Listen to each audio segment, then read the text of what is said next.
Welcome back. Trump's running mate, J.D. Vance, has taken a clear stance on foreign policy, one that includes unwavering support for Israel and a negotiated end to the war in Ukraine.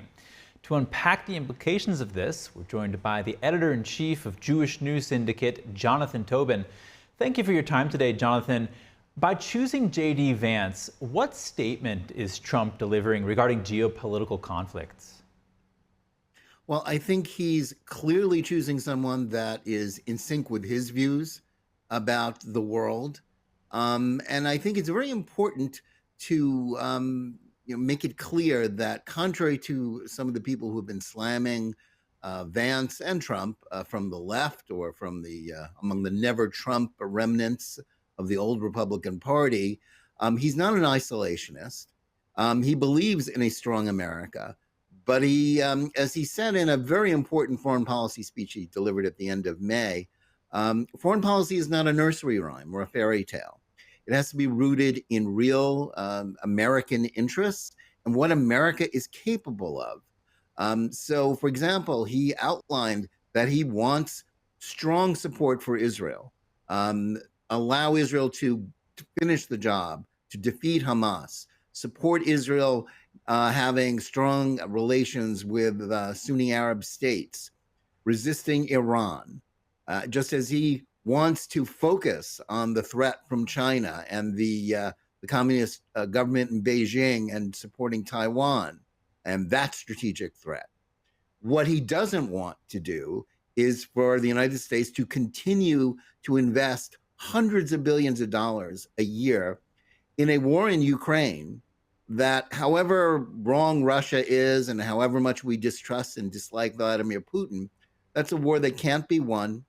And it serves no American strategic interest to keep it going in perpetuity for no reason other than to, sort of fulfill the old sort of Cold War fantasies of people living in the past. That's a very realistic foreign policy, and it's not isolationist. It's about protecting American interests. And I think, far from undermining American interests or sort of drawing back to a fortress America, it's about being realistic about what America can and cannot do.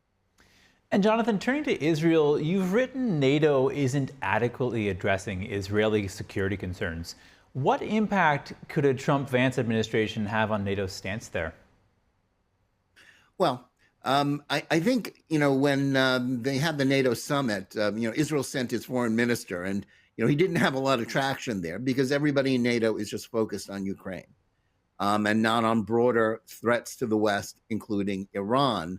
In fact, they seem quite indifferent to the threat that Iran poses, both from its nuclear program and from its support for international terrorism. I would hope that a Trump-Vance administration would return to the policy that Trump had in his first administration, which was cracking down on Iran, not trying to, appease them or to bribe them as Biden has done, but to try to force them to their knees economically in order to give up their nuclear program and to stop supporting terrorism abroad. If NATO is to have a purpose, because it was founded to face the Soviet Union and defend Europe against the Soviet Union. Putin is a bad guy, but he's not the Soviet Union. The Warsaw Pact, with its massive forces, are not stationed in the middle of Germany, threatening Western Europe anymore. NATO needs to focus on realistic threats and, quite frankly, as Trump has rightly tried to do, and which has been mischaracterized in the press, the European countries in NATO have to pay their own way. They've been freeloaders, allowing the United States to pay for their defense while they spent very little on it, while expecting America to do everything. And that's including Ukraine. If they want to fight a war forever in Ukraine, they can.